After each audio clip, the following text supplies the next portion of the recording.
بتتعامل كتاجر مع الشركات دي، انت اداه تنفيذيه لتحقيق التارجتس بتاعتهم كمبيعات وسيلز، لكن انت مش شريك نجاح ليهم. واي حد تاني غيرهم كتاجر او صاحب محل او حتى مستهلك مش مستفيد. يعني هم اللي متحكمين في ايه بيتباع امتى بكميات قد ايه لمين، متحكمين في الاعلانات، في رعاية المشاهير، متحكمين في الكتالوجات بتاعت العربيات اللي مكتوب فيها. شايف ان هو مفروض عليه سعر معين يشتري بيه، مفروض عليه سعر معين يبيع بيه، مفروض عليه الهامش الربح بتاعه.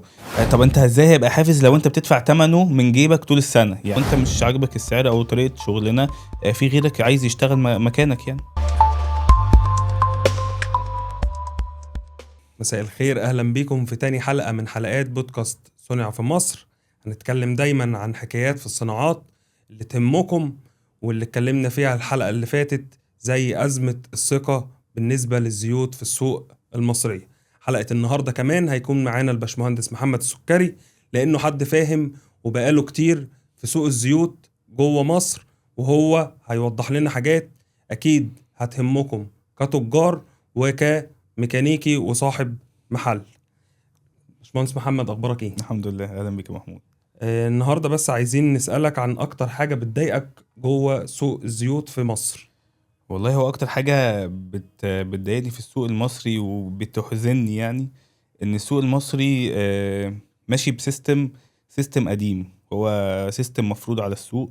السيستم ده محطوط من شركتين 3 بدون ذكر اسمائهم، يعني بخلفية اجنبية. هم اللي حاطين النظام وهم المستفيدين منه، واي حد تاني غيرهم كتاجر او صاحب محل او حتى مستهلك مش مستفيد يعني.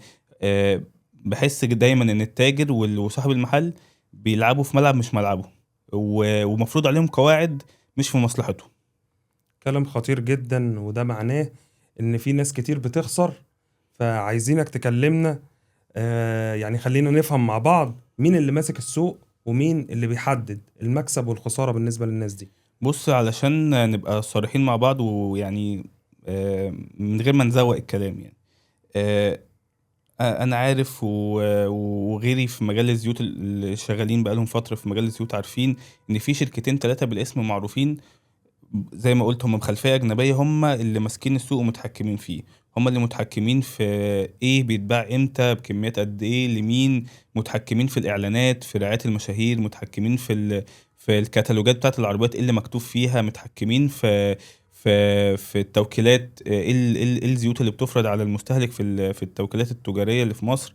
ف ف فأنا شايف إن فعلا في شركتين 3 هم المتحكمين في امور كتير تخص السوق الزيت في مصر. يعني معنى كده ان انت بتقول ان التاجر لما بيحب يشتغل الاختيارات بتاعته بتبقى محدودة. والله انا شايف ان الاختيارات مش محدوده، هي معدومه. هو مفيش اختيارات قدامه. هو لو حب يشتغل في منتج هاي تير او منتج سينثيتك تخليقي او منتج في بيخدم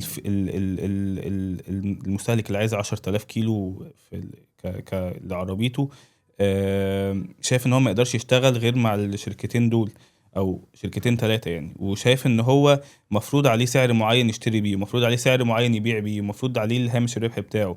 فما يقدرش حتى يتفاوض معاهم على حاجة. يعني حتى التفاوض بالنسبة له مش متاح. يعني تيجي تسأل أي تاجر أنت تقدر تتفاوض مع الشركة من الشركات دي، ما يقدرش. والرد عليه دايما من الشركتين دول أو أي شركة منهم إن لو أنت مش عاجبك السعر أو طريقة شغلنا، في غيرك عايز يشتغل مكانك يعني. استنى بس يا باشمهندس، يعني معنى كده ان التاجر مش بيختار هو بيبيع ايه، والشركة هي اللي بتحدد له هو يبيع ايه للناس؟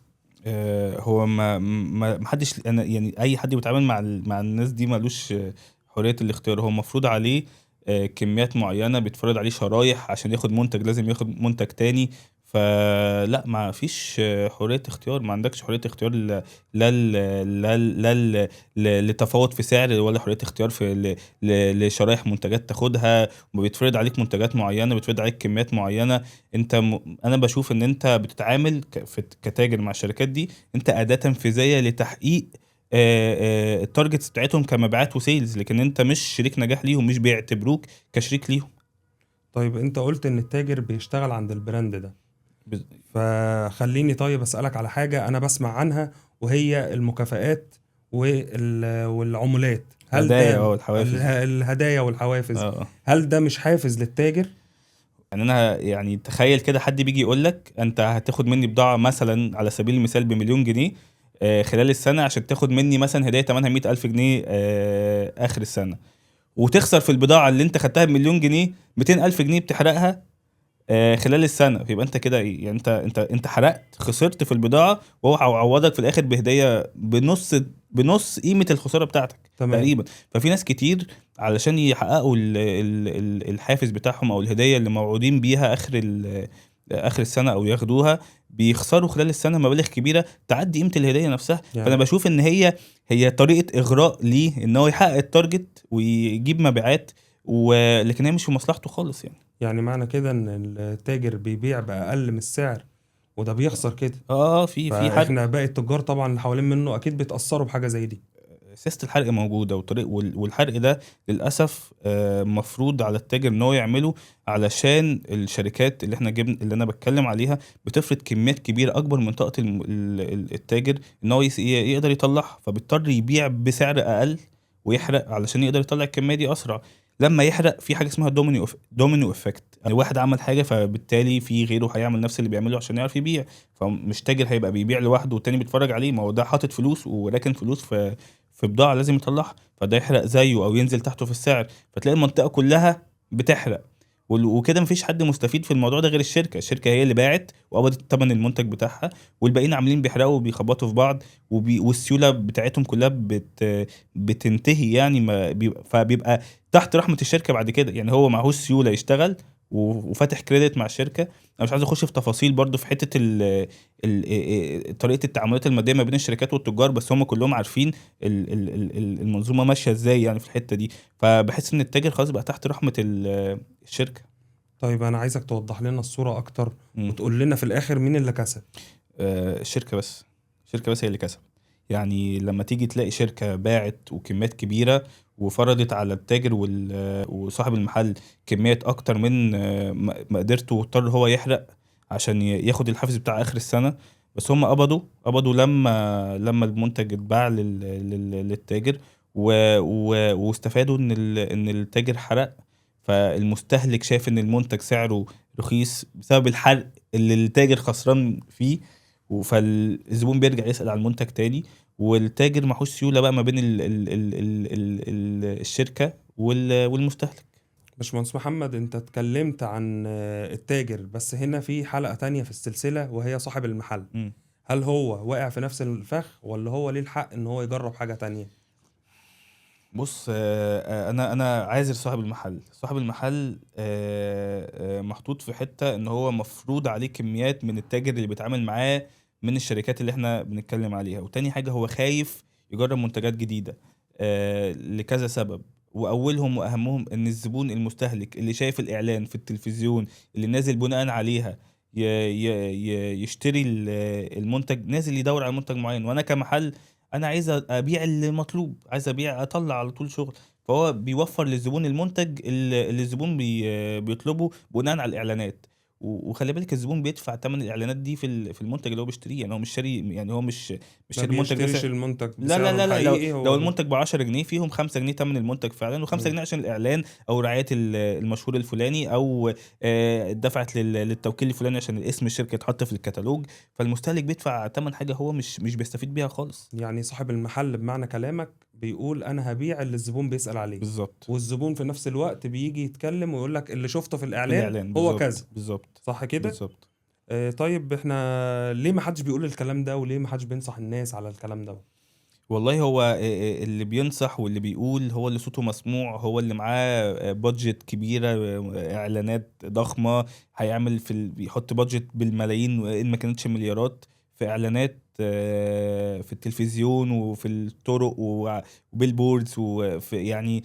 هم دول اللي صوتهم مسموع يعني احنا بنحاول نغير الثقافه دي، نحاول نعمل توعيه للناس. انا ما عنديش مشكله مع الشركات الكبيره خالص، بالعكس، بس انا عندي مشكله مع ان هو ان احنا نوصل للمستهلك رساله سبليمينال او داخل الاعلان ان اي حد هيجرب منتج غير منتجنا هيبقى هيبقى خسران. هيبقى خسران. مم. لا، سيبوا حريه للمستهلك انه يجرب. تمام، يعني معنى كده برضو ان الدايرة مقفولة، البراند بيعلن، صاحب للاسف. المحل بيبيع، الزبون او العميل بيبص على الاعلان وبيرجع يشتري من هي نفس الدايره مقفوله، بالظبط يعني احنا بالظبط مش هنعرف نحيد عن الدايره دي. بالظبط، ده اللي انا شايفه، وبحاول ان انا يبقى ليا دور في تغييره يعني.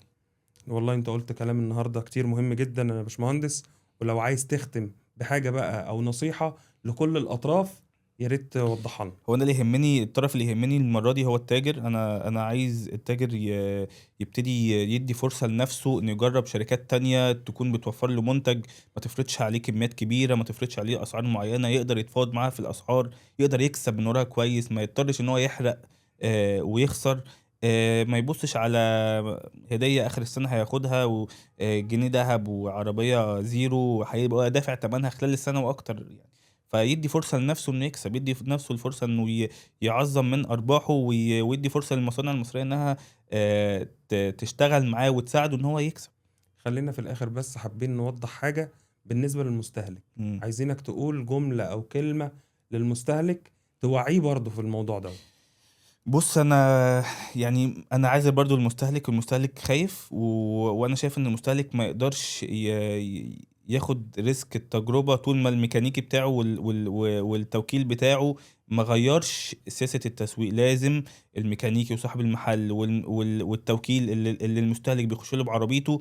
خلي بالك المستهلك بيخاف على عربيته ان هو عنده ضمان على العربية. لو التوكيل بيقول له لو غيرت الزيت لشركة تانية انت طلعت بره الضمان، ما دي حاجات بتخوفه. هو مجبور على المنتجات التانية، مجبور على منتجات معينة. فلا، احنا عايزين ندي للمستهلك حرية الاختيار. لو في منتجات بديلة بنفس الجودة وأثبتت إنها بنفس الجودة وبنفس المعايير، اديها فرصتها إنها تخش السوق يعني.